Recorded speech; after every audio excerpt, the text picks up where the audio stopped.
చేసుకోవడానికి కమిటీ చేసుకోవడానికి సిద్ధం. రైట్, ఎస్ సార్, మళ్ళీ మాట్లాడతాం మీతో. మనం రాజకీయ విశ్లేషకులు పాపిరెడ్డి గారితో మాట్లాడదాం. పాపిరెడ్డి గారు నమస్తే సార్.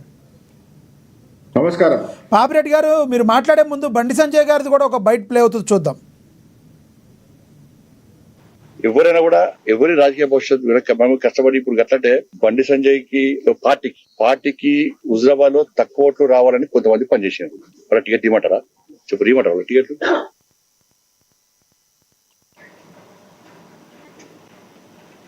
ఎవరైనా కూడా ఎవరి రాజకీయ భవిష్యత్తు మనం కష్టపడి ఇప్పుడు గట్లంటే బండి సంజయ్ కి పార్టీకి హుజరాబాద్ లో తక్కువ ఓట్లు రావాలని కొంతమంది పనిచేసారు.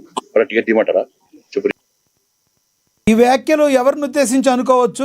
ఇందాడ ఈటెల రాజేంద్ర గారు మాట్లాడి ఎవరు ఉద్దేశించి అనుకోవచ్చు? అసలు బీజేపీ పార్టీలో ఏం జరుగుతుందో, ఒకప్పుడు బీజేపీ పార్టీలో ఇలా ఉండేది కాదు. కాంగ్రెస్ పార్టీలో కొన్ని అంతర్గత కుమ్ములాట్లు చూస్తూ ఉండేవాళ్ళం. కానీ బీజేపీ పార్టీ ఎందుకు ఇలా జరుగుతుంది, రాష్ట్రంలో అసలు తెలంగాణలో బీజేపీ పార్టీ ఎటువైపు పోతుందని చెప్పి చాలామంది మాట్లాడుతున్నారు. ఎలా చూడాలి దీన్ని?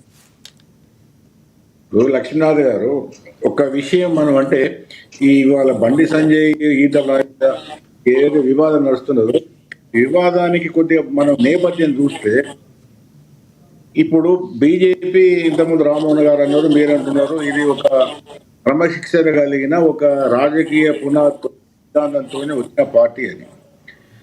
అయితే చిక్కేందంటే ఈ రాజకీయాలకు సిద్ధాంతాలకు తర్వాత పార్టీ విస్తరణ మధ్య ఇప్పుడు ఘర్షణ జరుగుతుంది. ఇప్పుడు పార్టీ విస్తరించాలి, దక్షిణాది రాష్ట్రాలకు పోవాలి.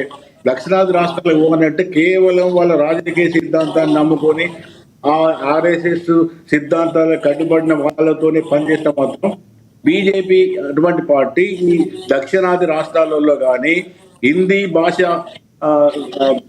ఇతర రాష్ట్రాల్లో కానీ అది పెద్ద ఎత్తున వచ్చే అవకాశం లేదు. కాబట్టి బీజేపీ ఎన్నడూ అదేదో ఆర్ఎస్ఎస్ ఆ సిద్ధాంతాలకు కట్టుబడి ఉంది, దాని ప్రకారమే పార్టీ నడవాలి అన్నది వాళ్ళు దాదాపుగా కొంత తరలించుకుంటూ వస్తున్నారు. అయితే ఇప్పుడు తెలంగాణలో కూడా దానికి మినహాయింపు ఏం కాదు. ఇప్పుడు మీకు కర్ణాటకలో కూడా అట్లే ఉన్నది, తెలంగాణ రాష్ట్రాల్లో కూడా దాదాపు మిగతా రాష్ట్రాలు కూడా అట్లే ఉన్నది. కాబట్టి ఏంటంటే బీజేపీ గత రెండు ఒక స్లోగన్ ఇచ్చింది, ఒకవేళ మేము లోకి వస్తే ఒక బీసీని ముఖ్యమంత్రిని చేస్తామని. అయితే ఇవాళ జరుగుతున్న ఈ ఘర్షణ అంతా కూడా బీసీల రాజకీయాల నాయకత్వం చుట్టే బీజేపీలో ఈ ఘర్షణ జరుగుతున్నది. ఎందుకు జరుగుతున్నది అంటే, ఒకవేళ 28లో అనుకున్నట్టుగా కొంత అవకాశాలు కలిసి వచ్చి వాళ్ళకు అనుకూలమైన పరిస్థితి ఉండి ఒకవేళ అధికారానికి వస్తే మాత్రం డెఫినెట్ గా బీసీని ముఖ్యమంత్రి చేయడానికి వాళ్ళ బీజేపీ నాయకత్వం ఎప్పుడో అది నిర్ణయం పదే చెప్తున్నది. నిన్న రామచంద్రరావు కూడా అది చెప్పింది, మేము బీసీని ముఖ్యమంత్రి చేస్తాం, మిగతా పార్టీల సంగతి ఏందని కూడా ఆయన అడగడం అది.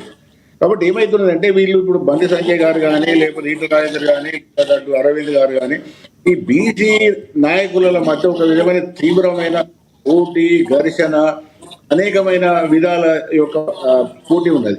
మొన్న ఏదైతే బీజేపీ రాష్ట్ర అధ్యక్షుల పదవికి అసలు వాస్తవంగా బీసీల మధ్య పోటీ జరిగింది. దానిలో ఈటల రాజేంద్ర చాలా ముందుగా ఉంది. మరి ఇక్కడ ఈ స్థానిక నాయకత్వం అంటే తెలంగాణ రాష్ట్ర స్థాయి నాయకత్వంలో రాజేందర్ అటువంటి ఒక బలమైన వ్యక్తి వస్తే, ఇప్పుడు ఆయనకి ఇప్పుడు మొన్న బీసీ గుణగణ లెక్కలలో కూడా దాదాపుగా ముద్రాజ్ కమ్యూనిటీ బీసీలలో పెద్ద ఎత్తున ఎక్కువ ఉండేది. అది ఇవాళ తెలంగాణ అన్ని కులాలుగా Mudiraj community number FC, ST, BC అన్నింటిలో కూడా నెంబర్ 1. ఒక బలమైన నాయకత్వం మధ్య ఉన్నది. మంత్రి రైట్.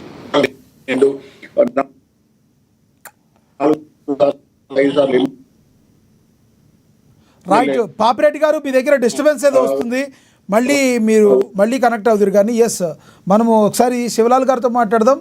డాక్టర్ శివకుమార్ లాల్ గారు, కాంగ్రెస్ అధికార ప్రతినిధి. శివకుమార్ లాల్ గారు నమస్తే అండి.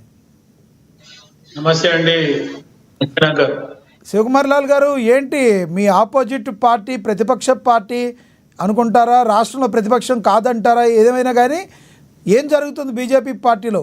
ఒకంతా మీకు హ్యాపీగానే ఉందనుకోవాలా? లక్ష్మీనాథ్ గారు, మీకు ప్యానెల్ ఉన్న వారికి నమస్కారం.